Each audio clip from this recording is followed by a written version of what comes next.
Jessie Nelson, you're 15 and Enyo 08 is your very first invitational. How are you feeling about it? I'm super, super excited. It's one of my biggest accomplishments I've ever actually made in Jiu-Jitsu. I'm so excited to be part of this show. Oh, I'm so overjoyed to hear this. But you sound so calm. Where's all the nerves, Jessie? I've done loads and loads of competitions before, but I know on the day I'll be very nervous, but I'd like to lock in and just give it my all and show my skills. Focused. I love it. I love it. And we're joined in the background. We cannot see them. Sonny, your coach, and your mum, Diana. Yeah. Say hello. Hello there. Lovely. Diana, you all right? Yep, very good, thank you. Looking Bit forward to next nervous. week? Yeah, Very looking nervous and excited. good. Okay. Well, it's really great to be able to chat with you, Jessie, for the Enyo Submission Only Jiu Jitsu podcast and the Enyo 7 event at Central Hall in Southampton on Saturday, the 7th of June. This episode is sponsored by Adapt Jiu Jitsu. High quality, stylish, and durable Jiu Jitsu apparel designed for the lifestyle, developed to last the journey, forever on trend and always learning and adapting to change, a bit like our journeys in Jiu Jitsu. Go and check out all the sponsors for Enyo 7 in the show notes. So, Jessie, tell me how long you've been training Jiu Jitsu and why you started training in the first place. I started training Jiu-Jitsu 3.5 years ago, around September 2021, and my biggest idol, who I wanted to be at the time, was Ronda Rousey. But now, obviously, in the Jiu-Jitsu world, it's changed to Fionn Davis. Oh, amazing. I've listened to the Ronda Rousey podcast and her book, and I think she's just inspirational throughout all of her kind of career. What was it about her that you'd kind of seen in life that kind of inspired you? I think it was the part that she never actually gave up and that she always had a goal in life, like for example being the UFC champion and being the first ever woman to be the first UFC champion. And I feel like that I wanted to bring that into jiu-jitsu about women more. Amazing. And you're only 15, so you're kind of in the middle of your GCSEs. How do you balance training and studying? I'd say it relates back to my parents more managing to get me to training and also managing me to get me up for school in the morning because the training can become quite late sessions. But I think I managed it quite well with my parents. Good. It sounds like your parents manage you, but that's fine for 15. Thank you. Thank you, Mum and Dad. Amazing. Okay, so you are on this jiu-jitsu journey. What do you enjoy most about your training? I'd say it's more about the skills and also the friendships you get along the way, because there's just so many skills to learn, not just about using it in your roles, but also about using it in life. Like for example, being friendly with everyone, even if for example you're beating them up on the mats. But that just comes with the friendships as well, and they're literally friendships for life at my team. So yeah. That is amazing. Do you know what? As a more mature jujitsu practitioner, I didn't realize there would be friendships that come out of this because you're going into it for your own self-development. But actually, the friendships we make in Brazilian Jiu-Jitsu are just outstanding. And Yeah. like you say, we're fighting people on the mats and we can give them a hug and we're best friends walking off the mat. Talk Yeah. about some of your good friendships and some of your amazing training partners. So I say my best training partner I have is obviously my big sister Callie. She's an absolutely amazing training partner. She started a year later than me, so she started just after me, and she does give me a bit of a run for my money, to be honest, and I do very enjoy training with her. Good. It's always great knowing someone's got your back, someone's there to look after you, but equally they can give you that bit of extra challenge in that safe space because you know what all of us want is to stay healthy and injury free to just keep training jiu-jitsu for as long as possible. How has your journey been over the last kind of 3.5 years? It's been tough, but that's always going to happen in jiu-jitsu, and it's helped me a lot through I think school, like with discipline and stuff. So most of it is very tough, but I enjoy it a lot. It like brings Jessie out of me, basically brings the savage out. So I really do like it. Oh my goodness. I am looking forward to this Enyo 7 performance. Now, tell me what rank you currently are, Jessie. So I'm a solid yellow belt. Okay. Now, Yes. have you found it quite difficult to get to that yellow belt status? Or has it been a kind of, with the support of your family and the routine of life and training and studying, has it been quite an easy journey? Nothing's ever really easy in jiu-jitsu. It's always been tough, but obviously my parents, my coaches, and my big sister Callie, like they've helped me through everything. But I'd say like the most like it's hard to explain it really, but most of it is because of them, and Yeah. it's always going to be tough. But I always had bigger girls in me than in this gym, and Yeah. I had a really amazing girl that helped me through all my roles and getting me better. And I feel like the tough roles really make you like the best, for example, champion you can be. And I wouldn't have won everything that I won if I didn't have tough roles at the gym. Amazing. Now, I mean, you've got into the mindset of dealing with these tough roles. Some of us avoid them because, we might have been in the sport for a while and we just want to kind of feel like we're progressing. But actually, the progression comes from doing those really hard things. What's been the biggest kind of accomplishment so far in your jiu-jitsu competition history? My biggest accomplishment is obviously my sponsorship, and also all my, like, for example, the Elite Worlds and the Elite Europeans. They're the biggest competitions I've done so far.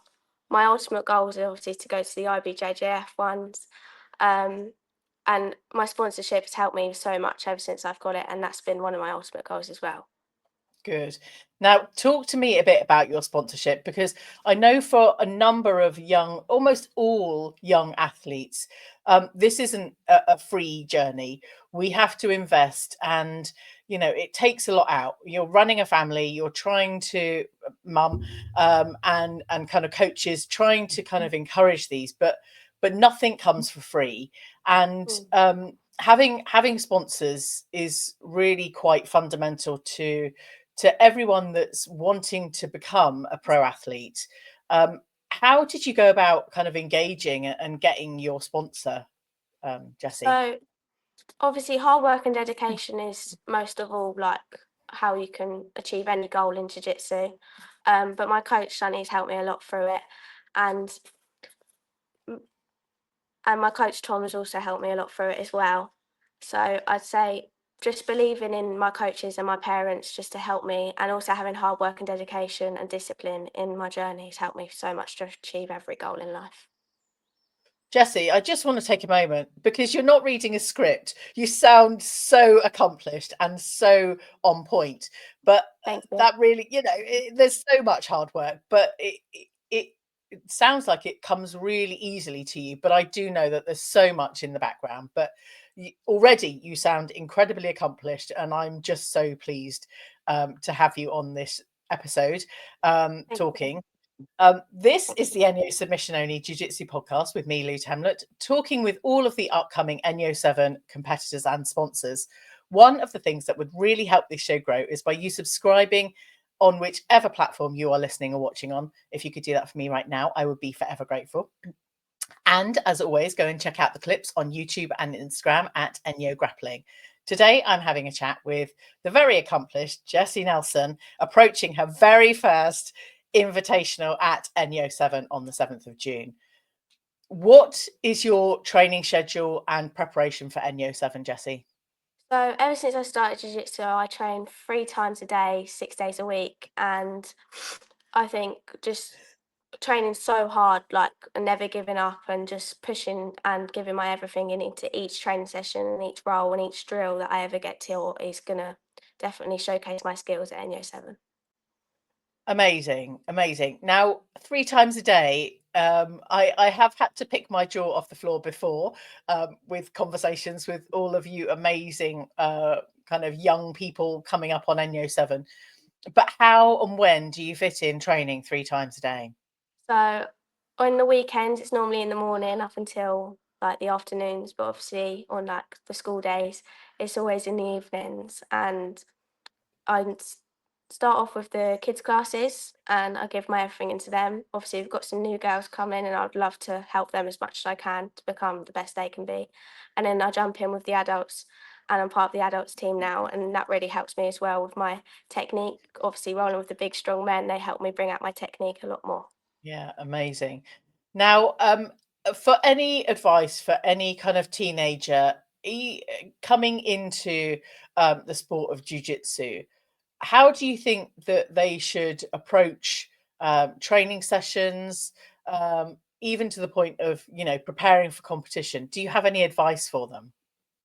I'd say my biggest advice is just to keep coming back and just never giving up, because even like say you get tapped, it's not really a loss. You're just learning from the submission that you've been tapped with Yeah, and just learning from the lesson that you're being taught. And like if you keep turning up to the training sessions, you'll learn how to get out of them submissions eventually and how to not get into them in the first place. So I think just keep turning up and just having like hope in every aspect of it, then you'll be good. just fine.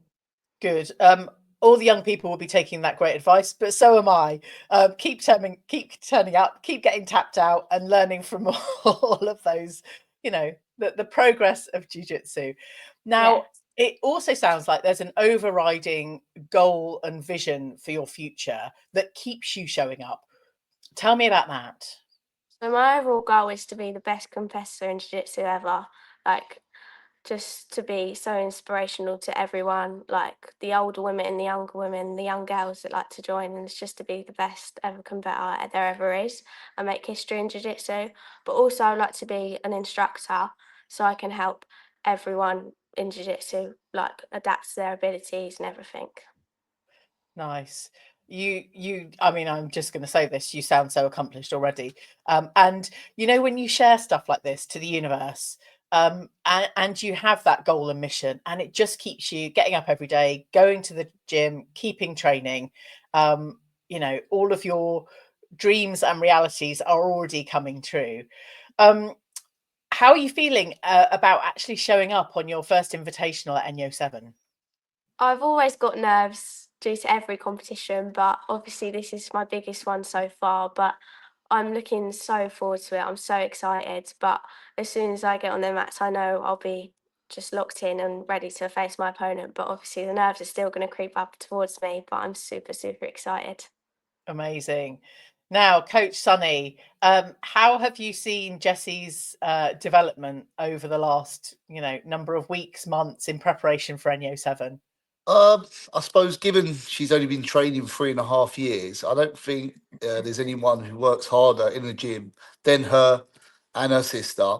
And I think it speaks volumes. She's gone from white belt. She literally won pretty much everything she could. Then we put her straight to grey. She went through the grey. She won everything she could. Then onto yellows. She won literally everything. She wins. We enter in the comp. She not only wins her own category, she wins the absolutes. And yeah, also like she's entered in boys categories and won them as well. So I think in terms of the way she's developed, she's developed extremely fast.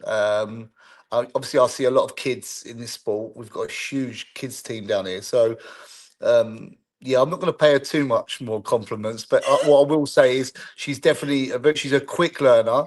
I Yeah, mean, we've had to move her on from. She still trains with the kids, but we've also had to move her up to the men's team, which I'm not really a big fan of, given that she's only 15 and she's only 50 kilograms. But we've physically had to in order yeah, to push her to test her. And even then, I'm sure a lot of the men's in the men's team, they have a torrid time with Jess. So, and it just shows how good she is in regards to, technique over strength. We got some big guys, and none of them try to roll light with her because they know what she's about. So, yeah, I'd say a development is really come along, and she listens, which is a big, and she's listens and just stayed focused. So I think it's a big thing, and she's got an amazing family behind her, that's pointing her in the right direction, So, yeah, I'd say that. Amazing. I am very, very pleased to hear that. And you're both going to be there ready for the Enyo 7 event.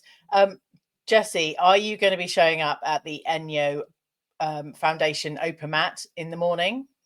I don't think I can in the morning, unfortunately. I know it's a big event and it's absolutely amazing just to even be part of it, but I don't think I can, which is quite sad.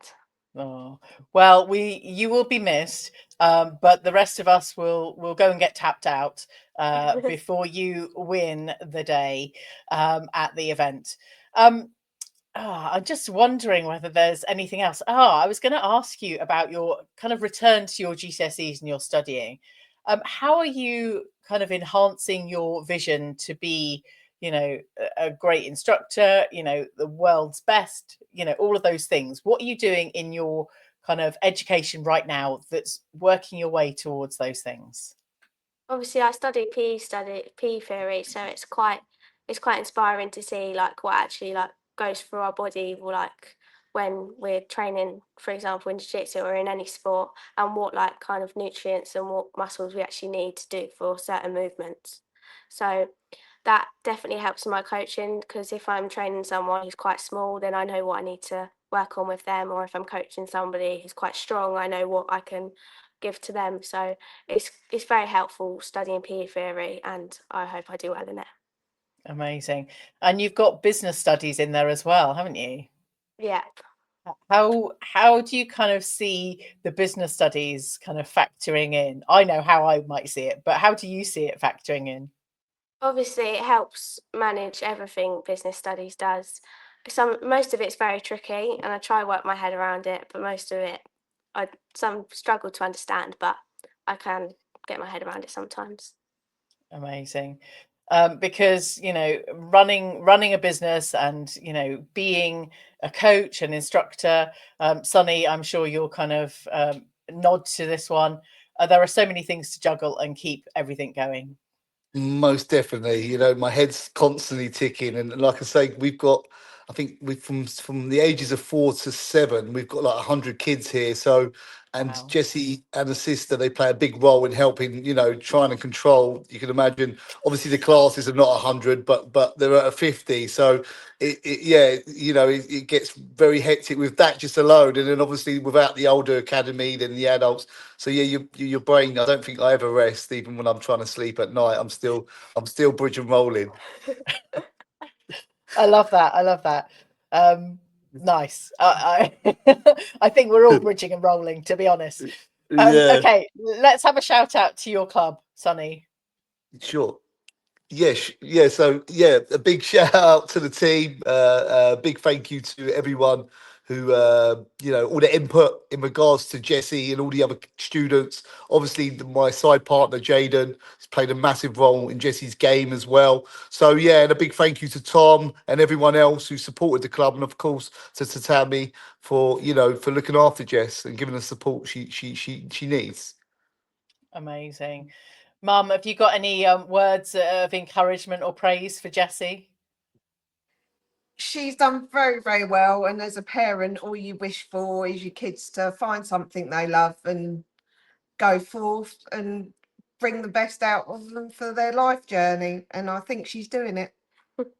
She is absolutely doing it. We are very much looking forward to seeing you on Enyo 7 and many more invitationals to come. Go and check out Jessie's socials. If you're happy to share your Instagram handle, Jessie. Yeah, it's Jessie Savage Nelson _SWBJJ. Amazing. Oh my goodness. Right, go and do that. All the links are in the show notes. Jessie, Sonny, Diana, thank you so much for joining me. I will be seeing you next week. No, thank you, and thank you, thank you for listening to Jess and hearing her story. So thank you so much. Good stuff. See you soon. See you soon. Thank you. Thank you. I hope you enjoyed this episode. Tell your friends about this show. And as soon as this episode ends, I'd really appreciate you dropping a show, rating and review. And if you haven't already bought your Enyo 7 ticket, head over to Eventbrite to buy your ticket now. Thanks again for listening. Catch you on the next episode of the Enyo Submission Only Jiu Jitsu podcast.